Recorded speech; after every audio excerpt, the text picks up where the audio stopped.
Welcome back बच्चों। आज का अपना टॉपिक है सी इक्विवेलेंट फाइंड करना। किसी भी इलेक्ट्रिकल सर्किट में जो होता है कि आपको सी इक्विवेलेंट फाइंड करना होता है कि मतलब कि इलेक्ट्रिकल सर्किट में जो कैपेसिटर होते हैं या तो सीरीज में कनेक्ट हुए रहते हैं या फिर पैरेलल में, ठीक है ना। तो कभी कभी कुछ ऐसी सर्किट्स होती है जिसमें सिर्फ सीरीज ही कोई भी जो कैपेसिटर्स होते हैं वो सीरीज में ही कनेक्ट हुए रहते हैं। कुछ ऐसे सर्किट होते हैं जिसमें सिर्फ पैरेलल कनेक्शन होता है, लेकिन कुछ कॉम्प्लेक्स सर्किट होती हैं जिसमें सीरीज और पैरेलल दोनों का कॉम्बिनेशन होता है, ठीक है। तो वही आज बात करेंगे कि सी इक्विवेलेंट फाइंड करना।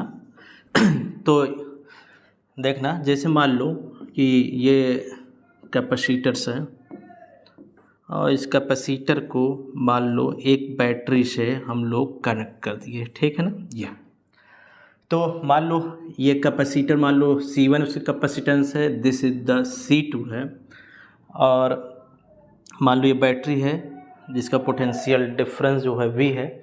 अच्छा, अब आपको जो सीरीज के लिए सीरीज और पैरेलल निकालने के लिए आपके चार्ज के डिवीजन के हिसाब से, चार्ज के बेस पे हम लोग बताते हैं कि जो हमारे कैपेसिटर्स लगे हैं वो सीरीज में है कि पैरेलल में है, ठीक है ना।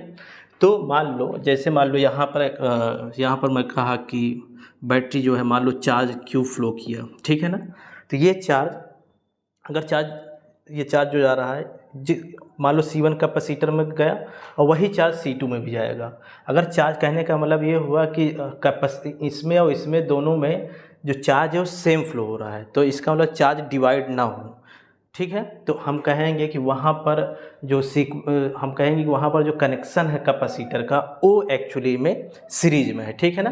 देखो जो चार्ज इसमें जा रहा है, मान लो ये चार्ज जो गया वही इसमें जाएगा, वही चार्ज इसमें जाएगा, तो हम कहेंगे कि ये दोनों आपस में सीरीज में जुड़े हैं। तो इसका मतलब मैं ये कह सकता हूँ। अच्छा, और अब हमको पता है कि एक फार्मूला ये पता है Q इक्वल टू होता है C इंटू का V, ठीक है ना। तो अगर मान लो चार्ज इसका कैपेसिटेंस C1 है तो यहाँ पर इसके अक्रॉस मैं कहूँ कि इसके अक्रॉस पोटेंशियल मान लो V1 आएगा और इसके अक्रॉस का पोटेंशियल V2, ठीक है ना। अलग अलग पोटेंशियल डिफरेंस आएगा, क्यों? क्योंकि अलग अलग कैपेसिटेंस है, ठीक है ना। क्योंकि यहाँ देखो, क्योंकि हम लोग V इक्वल टू जानते हैं Q अपान का C, चार्ज सेम फ्लो हो रहा है तो Q ही रहेगा। अगर मान लो तो C1 ये हो जाएगा, V1 ये हो जाएगा, ठीक है ना। तो इसका मतलब ये होगा कि C1 वाले कैपेसिटेंस में जो पोटेंशियल डिफरेंस है वो V1 है। उसी तरह दूसरे वाले में आपका V2 इक्वल टू हो जाएगा Q अपान C2, ठीक है ना। तो इसका मतलब ये है कि अगर हम लोग देखें कि जो इस सर्किट का एनालिसिस मैं करूं तो यहाँ पर ये देखने को मिल रहा है कि जो चार्ज है वो कांस्टेंट है, ठीक है, इस कैपेसिटर और इस कैपेसिटर में, और वोल्टेज क्या हो रहा है, डिवाइड हो रहा है। डिवाइड मतलब अलग अलग है, ठीक है ना। इसमें कुछ अलग का वोल्टेज है और इसमें कुछ अलग है। तो इसका मतलब ये होगा कि सीरीज कॉम्बिनेशन में, सीरीज में अगर हमारी सर्किट सीरीज में है तो चार्ज होता है Q, चार्ज होता है वो सेम होता है इन कैपेसिटर्स, और जो वोल्टेज होता है, पोटेंशियल डिफरेंस होता है वो डिवाइडेड होता है, अलग अलग होता है, ठीक है ना। इसमें V1 है और इसमें V2 है, ठीक है ना। अच्छा, यहाँ पर अगर मैं बात करूँ कि यहाँ पर अगर मैं बात करूँ कि भाई देखो चार्ज दोनों में सेम फ्लो हो रहा है, तो चार्ज अगर सेम है तो इसका मतलब अगर एक रिलेशन में बात करूँगा C और V में, तो देखो चार्ज सेम है तो यहाँ पर मैं C इक्वल टू क्या, मैं Q अपान V लिख सकता हूँ। अच्छा, अगर Q कांस्टेंट है तो इसका मतलब ये हो रहा है कि C जो है इनवर्सली प्रोपोर्शनल टू V है, ठीक है ना। इसका मतलब ये हुआ कि कैपेसिटर और वोल्टेज ड्रॉप दोनों एक दूसरे के इनवर्सली हैं, ठीक है ना। जिसकी कैपेसिटी ज़्यादा होगी वहाँ पर वोल्टेज ड्रॉप कम होगा। अगर मान लो वोल्टेज ड्रॉप की मैं बात करूँ तो यहाँ पर अगर मान लो इसकी वोल्टेज ड्रॉप, अगर मान लो वोल्टेज ड्रॉप इंक्रीज हो रहा है तो कैपेसिटी डिक्रीज, मतलब कम कैपेसिटर पे हाई वोल्टेज और हाई कैपेसिटर पे लो वोल्टेज, ठीक है ना। तो दोनों इनका जो रेशियो होगा अलग रेशियो में होगा, ठीक है ना, दोनों मतलब कि इन्वर्स रेशियो में होगा, ठीक। अच्छा, ये चीज़ भाई मैं बताऊंगा जब इसका मैं यूज करूंगा न्यूमेरिकल सॉल्व करते हुए, ठीक है ना। अच्छा, तो यहाँ पर मैं क्या बात बताया कि भाई हम लोग चार्ज के हिसाब से बताकर चार्ज जिस कैपेसिटर में अगर सीरीज में चार्ज जो होगा वो सेम फ्लो होगा और वहाँ पर क्या होगा, वोल्टेज डिवाइड होगा, ठीक है ना। तो हम लोग सर्किट को सॉल्व करते हुए चार्ज को जहाँ पर हमको कैपेसिटर को सीरीज या पैरेलल दिखाना है तो हमको सिर्फ और सिर्फ चार्ज पे काम करना है, ठीक, कि चार्ज हम लोग फ्लो करवाएं। अगर चार्ज जो है कैपेसिटर जिस कैपेसिटर में अगर सेम चार्ज फ्लो हो रहा है तो हम मान लेंगे वो कैपेसिटर्स आपस में सीरीज में है, ठीक है ना। तो अच्छा, सीरीज के लिए हमारा जो सीरीज जो होता है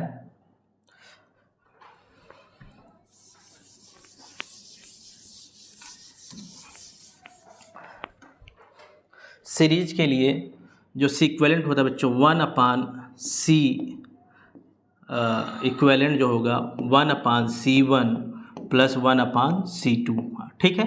अगर मान लो n नंबर ऑफ कैपेसिटर्स हैं तो वहाँ पर 1/C1 plus 1/C2 plus 1/C3 से डॉट डॉट n तक जाएगा, ठीक है ना। तो this is the series combination of the capacitors. अगर मैं यहाँ पर अगर मान लो मैं कह रहा हूँ कि सी इक्विवेलेंट अगर डायरेक्ट निकालना चाहूँगा, अगर दो कैपेसिटर सीरीज में है तो आप ऐसे डायरेक्ट लिख सकते हो, डायरेक्ट मान लो C1 प्लस C2 अगर दो कैपेसिटर्स हैं तो। अगर बहुत ज़्यादा कैपेसिटर तो आप नॉर्मली इस इक्वेशन सॉल्व करना पड़ेगा। अगर दो कैपेसिटर सीरीज में है तो आप 1/C1/C2 को एलसीएम लेकर करोगे तो वही C1 प्लस C2 आ जाएगा। This is the C equivalent, ठीक है। अगर मैं लेट्स से कि मैं मान रहा हूँ कि दोनों अगर C1 और C2 बराबर है, जो कैपेसिटर्स हैं वो दोनों जो हैं आपके इक्वल हैं, तो यहाँ पर मैं इक्वेशन में लिखूँगा तो क्या हो जाएगा तो यहाँ पर क्या हो जाएगा 1/C इक्विवेलेंट अगर लिखूँ तो ये हो जाएगा 1/C प्लस 1/C। तो यहाँ पर हो जाएगा 1/C इक्विवेलेंट हो जाएगा 2/C। तो यहाँ पर C इक्विवेलेंट अगर निकालना हो तो सब रिवर्स मार दो तो C/2।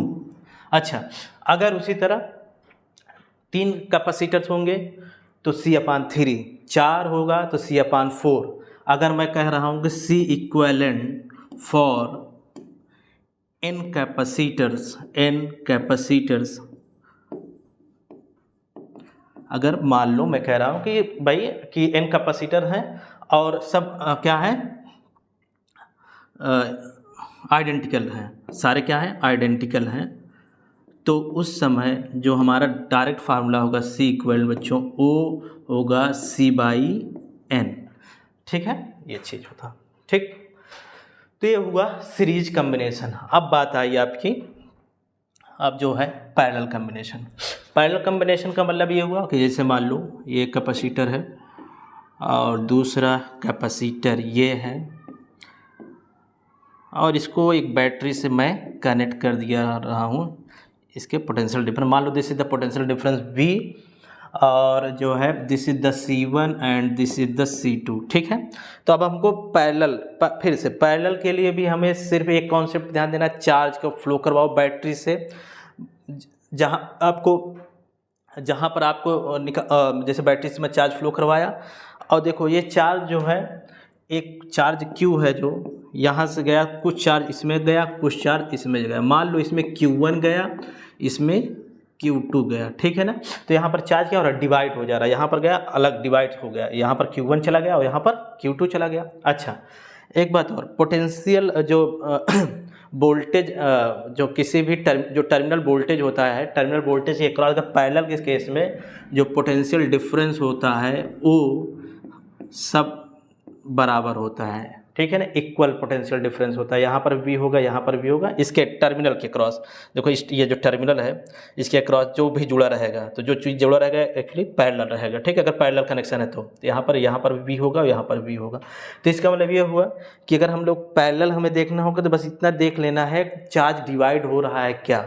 अगर चार्ज डिवाइड हो रहा है इसका मतलब ये हुआ कि हम लोग कहेंगे कि वहाँ पर जो हमारा कम्बिनेशन है एक्चुअली वो this is the parallel combination. अच्छा, पैरेलल कम्बिनेशन में अपना क्या है, क्या कांस्टेंट है, वोल्टेज कांस्टेंट है, पोटेंशियल डिफरेंस कांस्टेंट होता है। तो ठीक है ना, अगर पैरेलल सीरीज कम्बिनेशन है तो उस समय जो चार्ज होता है Q होता है वो बच्चों डिवाइड होता है,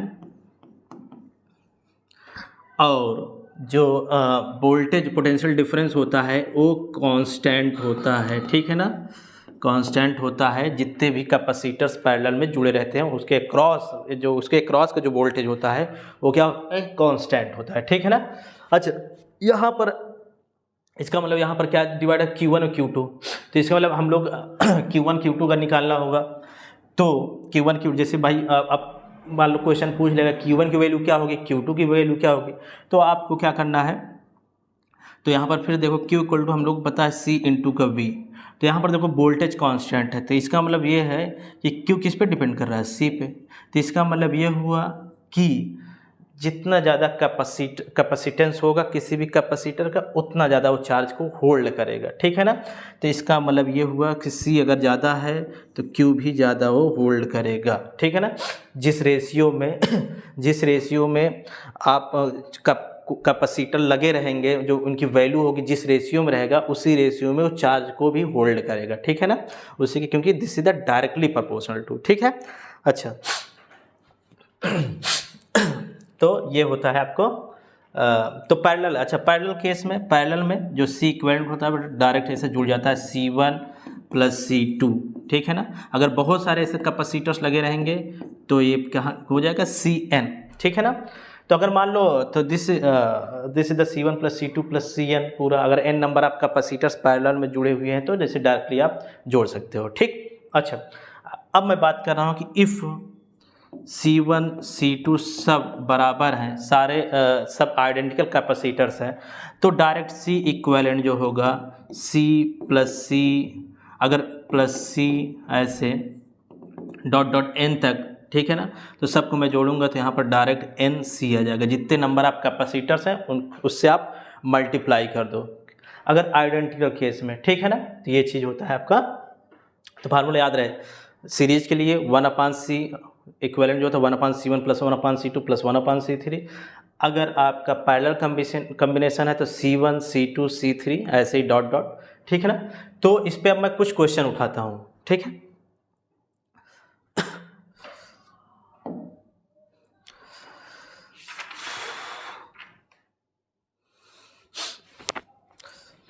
जैसे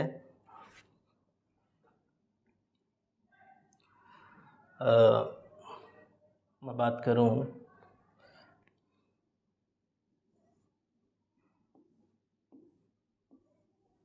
क्वेश्चन है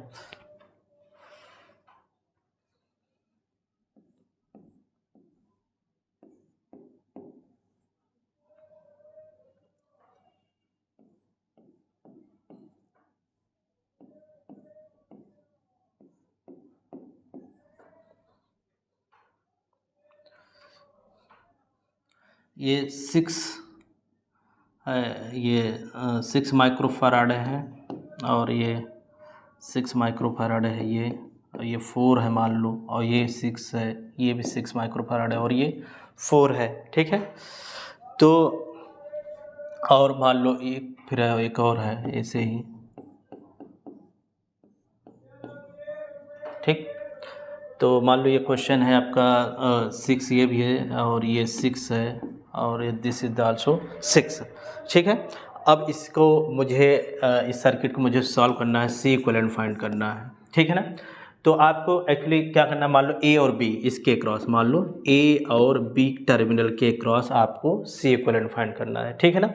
तो जब ऐसे ही थोड़ा लेंदी, थोड़ा बड़ी सर्किट रहे, ऐसे लेंदी थोड़ा सर्किट रहे, तो आपको करना क्या है कि जैसे मान लो तो क्या है, सबसे लास्ट में जैसे तो चार्ज फ्लो कराओ, मान लो यहाँ पर जो है चार्ज, जैसे मैं यहाँ पर फ्लो कराऊंगा, मान लो जहाँ चार्ज क्यों जा रहा है, तो कुछ चार्ज इसमें जाएगा, कुछ चार्ज इसमें जाएगा, मतलब यहाँ पर देखो चार्ज डिवाइड हो रहा है, कुछ इसमें चला जा रहा है, कुछ इसमें चला जा रहा है। तो चार्ज डिवाइड हो रहा है, तो इसका मतलब ये हुआ यहाँ से यहाँ तक ये जो कनेक्शन है एक वायर का, ये दूसरा ये, तो ये वाला वायर और ये वाला जो वायर है ये आपस में पैरेलल है। अच्छा, अब यहाँ पर मैं इस वायर की बात करूँ, यहाँ से अगर मैं देखूँगा ये वाले इस वायर में अगर मैं देखूँगा जब चार्ज ऐसे जा रहा है यहाँ से यहाँ तक सेम चार्ज फ्लो होगा। यहाँ से जो चार्ज मान लो यहाँ पर मैं कह रहा हूँ Q1 चार्ज है इस वाले में जा रहा, तो Q1 इसमें भी जाएगा, Q1 इसमें भी जाएगा और Q1 इसमें भी जाएगा। ठीक है, तो इसका मतलब चार्ज यहाँ पर इसमें और इसमें सेम चार्ज फ्लो हो रहा है। जब चार्ज सेम फ्लो होता है तो मैं कहता हूँ कि this is a series combination. ये तीनों आपस में कैसे हैं, सीरीज में है। अच्छा, तीनों जब बच्चों सीरीज में है तो ये तीनों की जो वैल्यू है, जो कैपेसिटेंस है वो सेम है। तो सीरीज के केस में अगर सेम कैपेसिटेंस वाले कैपेसिटर जुड़े रहते हैं तो उस केस में हम डायरेक्ट जो लिखते हैं हमारा जो C, इसके लिए इस पोर्शन इतने पोर्शन के लिए अगर मैं C की वैल्यू में फाइंड करूँ इतने पोर्शन के लिए तो डायरेक्ट लिख सकता हूँ 6/3, क्योंकि कैपेसिटेंस अपान का n, तो n कितने 1 2 3, तो 6/3 इसका मतलब 2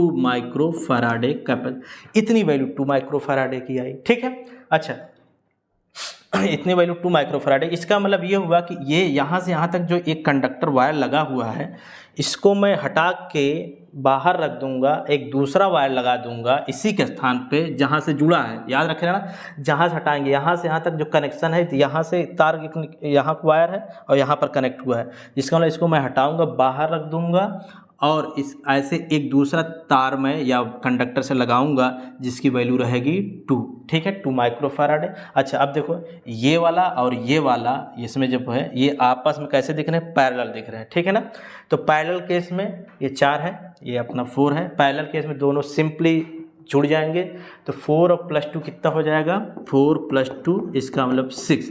इसका मतलब ये हुआ इन दोनों की जो वैल्यू है, ये इसकी और इसकी वैल्यू जो आई है वो 6 माइक्रोफैराडे आई है। ठीक है, इसका मतलब इस वाले यहाँ से यहाँ इसका मतलब ये हुआ, इसको मैं हटा दूंगा, इन दोनों को भी अब हटाऊंगा, बाहर रख दूंगा, इसके स्थान पे मैं एक दूसरा वायर में कनेक्ट कर दूंगा जिसकी वैल्यू होगी 6। ठीक है ना, अब 6 हुआ। अच्छा, फिर से देखो यहाँ पर देखो 6 ये है, 6 ये है, 6 ये है। फिर से यहाँ से मैं एक क्या चार्ज ऐसे फ्लो करवाया, कुछ चार्ज इसमें गया बच्चों, कुछ चार्ज इसमें गया। फिर से देखो ये वाला जो चार्ज है ऐसे जाएगा, इसमें भी जाएगा, फिर से इसमें वापस आ जाएगा। ये चार्ज इस वाले कैपेसिटर में, इस वाले कैपेसिटर में और इस वाले कैपेसिटर, तीनों में चार्ज क्या सेम फ्लो हो रहा है। अगर चार्ज सेम फ्लो हो रहा है तो इसका मतलब मैं मान सकता हूँ दीज आर इन सीरीज। और तीनों की वैल्यू फिर से देखो 6 6 6, अगर तीनों आइडेंटिकल है फिर से इनको ये जो है इन तीनों की वैल्यू जो हो जाएगी 6/3 कितना, 2 माइक्रोफैराड है। ठीक, इसका मतलब यहाँ से एक कनेक्शन था ये वायर, ये अब इसका मतलब ये हुआ, अब ये भी जो ये वायर था इसको मैं बाहर निकाल के फेंक दिया और दूसरा एक तार या एक वायर यहाँ पर यूज़ किया जिसकी कैपेसिटेंस की वैल्यू बच्चों 2 था, यहाँ पर ऐसे 2 लगा दिया। फिर से देखो ये एक तार यहाँ पर है, एक तार यहाँ पर, फिर देखो चार्ज एक इसमें जाएगा एक इसमें जाएगा फिर ये आपस में कैसे है, पैरेलल है, आपस में पैरेलल है तो पैरेलल है, तो फिर से 4 और 2 4 और 2 दोनों आपस में जुड़ के क्या कितने हो जाएंगे, 6 माइक्रोफैराड है। ठीक है ना, तो इसका मतलब यहाँ से यहाँ इन्हीं के बीच में ये वायर जुड़ा हुआ है, एक ये देखो ये जुड़ा हुआ है, दूसरा ये जुड़ा है। इसका मतलब इस तार को फिर से मैं बाहर रखूँगा, बाहर फेंक दूंगा और एक दूसरा वायर लगा दूंगा जिसकी कैपेसिटेंस की वैल्यू कितनी हो गई इन्हीं दोनों के बीच में, ये देखो इन्हीं दोनों में 6। ठीक है ना, अब देखो 6 हो गई। अब ये चार्ज ऐसे गया, ये इसमें जा रहा है, वही इसमें जा रहा है, वही इसमें वापस आ जा रहा है, तो इसका मतलब ये आपस में कैसे होगा, सीरीज में ये भी 6 ये 6 ये 6, तो आपस में कितने हो गए, तो ये एक्चुअली फिर से आइडेंटिकल का मतलब ये हुआ 6/3। इसका मतलब ये हुआ कि 6/3 का आंसर, डायरेक्ट आंसर आपका 2 माइक्रोफैराड है। इसका मतलब कि ए और बी के एक्रॉस का जो बच्चों वोल्टेज कैपेसिटेंस की जो वैल्यू होगी 2 माइक्रोफैराड होगी। ठीक है, चलो जो है ये समझ पाएगी नहीं, तो आपको क्या करना है कि आपको ये करना है कि भाई जहाँ पर आपको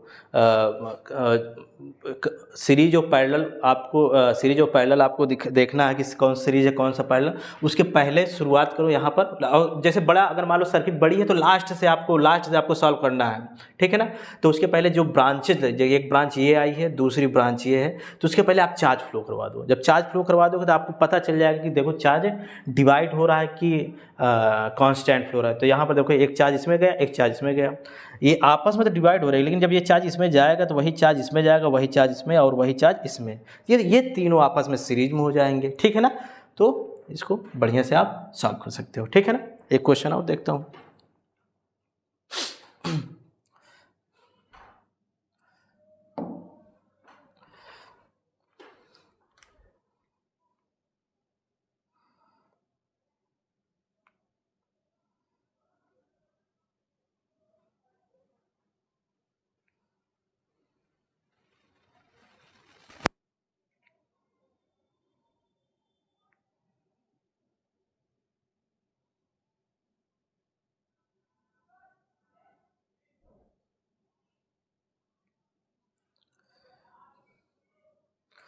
एक क्वेश्चन है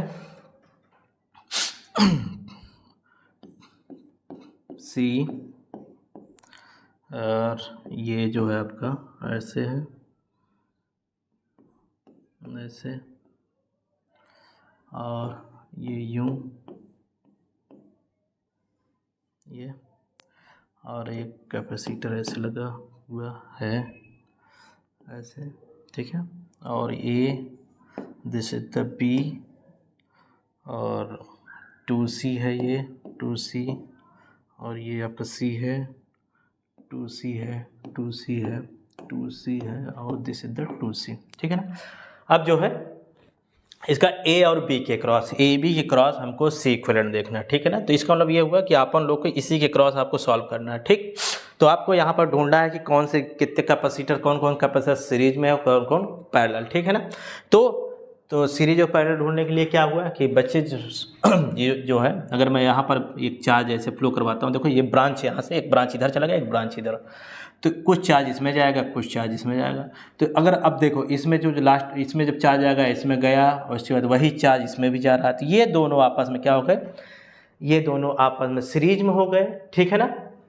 अच्छा, अब सीरीज में हो गए, देखो ये 2C और 2C, अगर 2C मतलब दोनों इक्विवेलेंट कैपेसिटेंस है, तो जो होता है, तो उस इक्विवेलेंट कैपेसिटेंस अगर सीरीज में रहते हैं तो उसका जो C इक्विवेलेंट होता है बच्चों, C/N होता है। C/, मतलब कैपेसिटेंस की value upon number of capacitors. Capacitance की वैल्यू 2C है, देखो 2C अपान कितने नंबर आपका, एक कैपेसिटर है, दूसरा ये, तो आप ऐसे लिख सकते हो 2C/2। तो इसमें इसकी जो वैल्यू आई, इन दोनों मिला के जो वैल्यू आई है बच्चों, उसकी वैल्यू आई यार C, ठीक है। अच्छा, तो इसका मतलब ये हुआ कि यहाँ ये जो ब्रांच हुआ था, ये जो वायर था, एक वायर ये यहाँ से यहाँ तक का ये जो था, इसका मतलब इसको मैं हटा के एक दूसरा वायर या कंडक्टर चिपकाऊंगा जिसकी वैल्यू क्या होगी, C।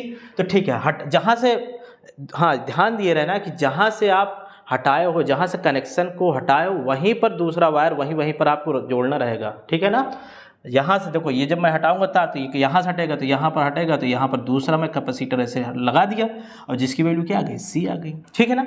अब देखो, अब ये तो हट गया है, ये आपका पोर्शन हट गया है, तो क्या हुआ कि ये देखो, ये जो चार्ज था, कुछ चार्ज इसमें गया, कुछ चार्ज इसमें गया। फिर से देखो, C और C आपस में कैसे हैं, पैरेलल में है। अगर C और C आपस में पैरेलल है बच्चे, तो C और C आपस में पैरेलल है, तो उस केस में डायरेक्ट C इक्विवेलेंट जो होता है पैरेलल केस में बच्चे, C1 + C2 होता है, तो C + C क्या हो जाएगा, 2C हो जाएगा। इसका मतलब ये हुआ, ये दोनों जो वायर हैं, ये दोनों कंडक्टर हैं, इन दोनों कंडक्टर को मैं रिप्लेस करके एक दूसरा कंडक्टर से रिप्लेस कर दूंगा जिसकी वैल्यू क्या होगी, 2C। और ध्यान दे रहे ना, जहाँ जिनके बीच में लगा हूँ वहीं पर दूसरे उस वायर को मैं कनेक्ट करूँगा, ठीक है ना। तो मान लो ये जो है आपका, यहाँ पर एक दूसरा कैपेसिटर में ऐसे यहाँ पर कनेक्ट था ना, तो दूसरा कैपेसिटर जो है जिसकी वैल्यू आई है बच्चों 2C आई है, ठीक है ना। जब 2C आई, अब देखो, अब जो है, अब यहाँ से उसके पहले वाला जहाँ से ब्रांचिंग हुआ, यहाँ फिर चार्ज मैं फ्लो करवाऊंगा, क्यों, कुछ चार्ज बच्चों इसमें चला गया, कुछ चार्ज इसमें चला गया, ठीक है ना। तो चार्ज देखो, ये चार्ज यहाँ गया, डिवाइड हो रहा है, एक चार्ज इसमें जा रहा है, एक चार्ज, ये वायर आपस में तो पैरेलल है, ठीक, क्योंकि ये इसमें चला जा रहा है इसमें, लेकिन ये जो कैपेसिटर्स हैं, ये कैपेसिटर देखो, जो चार्ज इसमें जाएगा वही इसमें, वही इसमें, ये तीनों जो है आपस में कैसे हैं, सीरीज में है, तीनों आपस में सीरीज में है। तो आपस में अगर सीरीज में रहेंगे तो डायरेक्ट इसका आंसर मैं क्या बताऊंगा, है ना, कि सर इसका डायरेक्ट जो आंसर होगा 2C/3, है ना, क्योंकि अगर आइडेंटिकल है तो अपान जितने नंबर आप कैपेसिटर 1 2 3, तो 2C/3।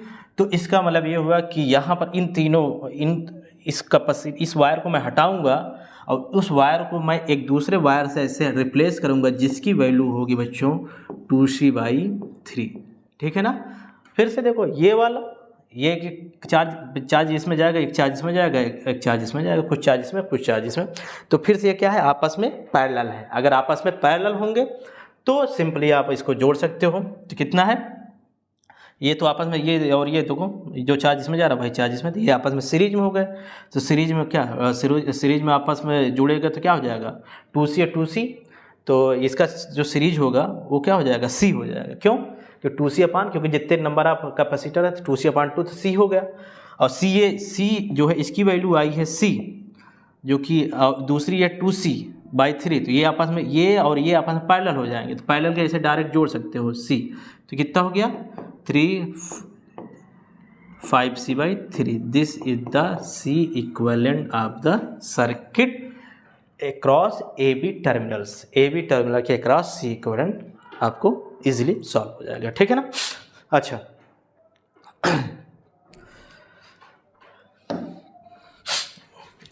कुछ कॉन्सेप्ट्स हैं, कुछ व्हीटस्टोन ब्रिज कॉन्सेप्ट पे आपको c इक्विवेलेंट निकालना है। व्हीटस्टोन ब्रिज जैसे मान लो ऐसे कि मान लो दिस कैपेसिटर्स हैं, कभी सर्किट ऐसे आपको देखने को मिली, ये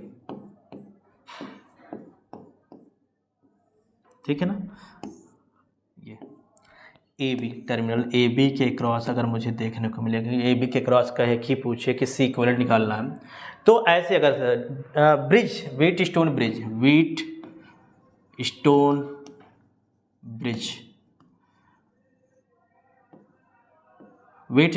का मतलब ये हुआ, देखो एक जैसे ये कैपेसिटर, इसके बीच में एक पुल टाइप बना है ना, एक ब्रिज टाइप का बना है कि कोई आदमी ऐसा जाए और इधर वापस आ जाए ब्रिज। तो ये इसी की वजह से इसको ब्रिज नाम रखा गया है। केवल बीच में एक दूसरा कैपेसिटर लगा हुआ है। ठीक है ना।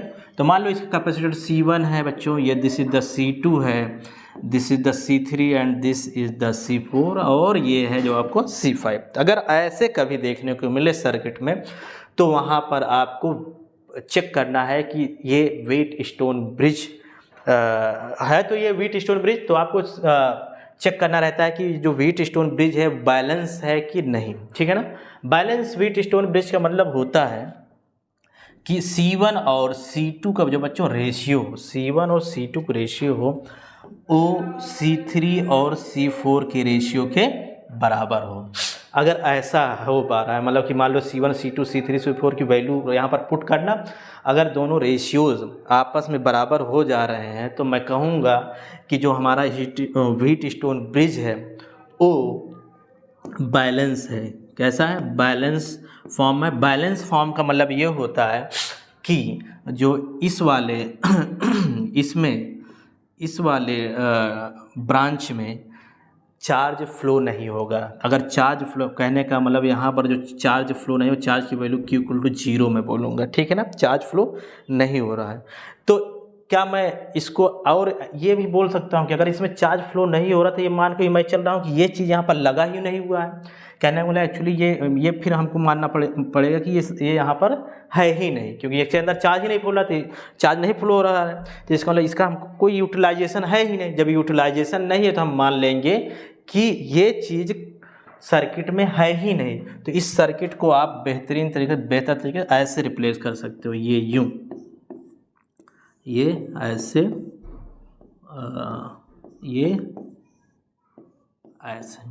ठीक है ना।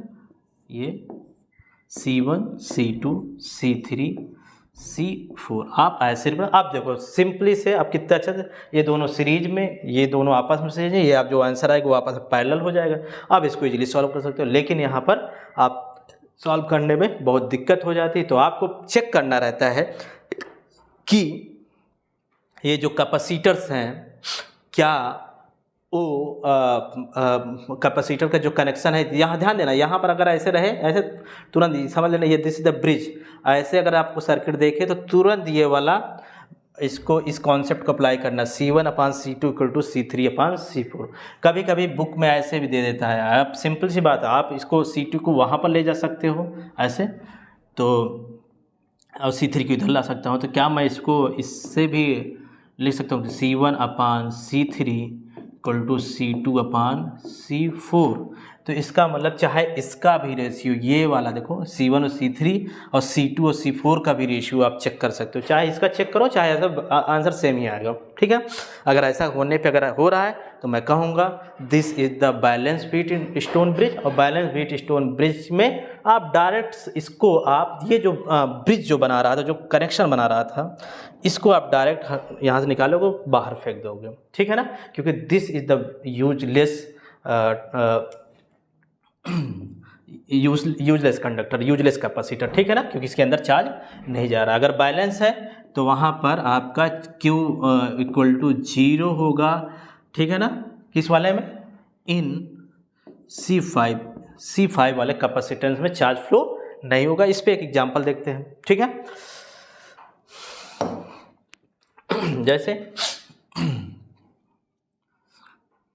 जैसे मान लो आप कैसे भी सर्किट कैसी भी हो सकती है, ये यूं, ये सर्किट है, दूसरा ऐसे ये, ठीक है, और एक इसके बीच में एक ब्रिज बना दिया, तो this is the AB and this is A and this is the B।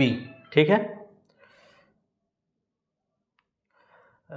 तो बच्चों, तो मान लो मैं कह रहा हूँ कि ये 7 है माइक्रोफैराडे है, ये 21 माइक्रोफैराडे है, और ये जो है आपका 2 माइक्रोफैराडे है, और ये आपका 6 माइक्रोफैराडे है, और ये मान लो 10 माइक्रोफैराडे है। तो आप पूछेगा कि बताओ इसका C इक्विवेलेंट क्या होगा। तो आपको चेक करना है, आप क्या चेक करना है कि पहला काम है कि आपको बैलेंस देखना कि ये यहाँ से सर्किट से देखने से पता चल जाएगा this is the Wheatstone bridge, और यहाँ से आपको ये चेक करना है कि क्या ये जो अपनी सर्किट है वो बैलेंस फॉर्म में है कि नहीं। तो आप बैलेंस फॉर्म के लिए क्या, मान लो इसको मैं मान ले रहा हूँ this is the C1, this is the C2 and this is the C3, this is the C4। इसका रेशियो देखो 7/21, ठीक है ना, 2/6, इसका रेशियो देखो 7 1 जा 7 और 3 जा 2 1 जा 2 और 2 3 जा। इसका मतलब ये दोनों रेशियो बैलेंस सेम है, तो ये कहूँगा कि this is the balance form of the circuit. अगर ये बैलेंस फॉर्म है तो इसको मैं रिप्लेस कर दूंगा, हटा दूंगा, तो सिर्फ आपको ये चीज़ें, आपको ये कैपेसिटर ये वायर हट चुका है, ठीक है, और ये कैपेसिटर और ये कैपेसिटर, तो ये देखो ये और ये आपस में सीरीज में है। सीरीज में डायरेक्ट आप क्या होगा, सीरीज के लिए 1/, तो C इक्विवेलेंट क्या होता है, आपको यहाँ पर दोनों बराबर तो नहीं, इसलिए डायरेक्ट C1 C2/C1 + C2 ऐसे जोड़ सकते हो। तो यहाँ पर हो जाएगा बच्चों 7 × 2/7 + 2, इसका आंसर आ जाएगा, तो 14/9 हो जाएगा। उसी तरह ये और ये आपस में C इक्विवेलेंट हो जाएगा 21 × 6/21 + 6, ये 27 का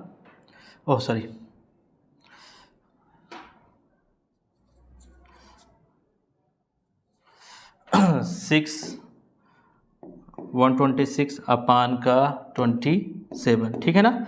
अब ये इसका एक ये इस वाले से जो हमारा C इक्विवेलेंट आया ये वाला आया है, इस वाले से ये वाला आया है।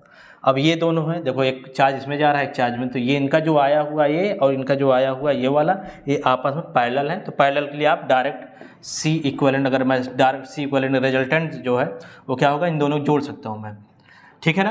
तो 14/9 प्लस का 126/27, इसको जोड़ देना, ये आंसर आ जाएगा, ठीक है ना। ठीक है,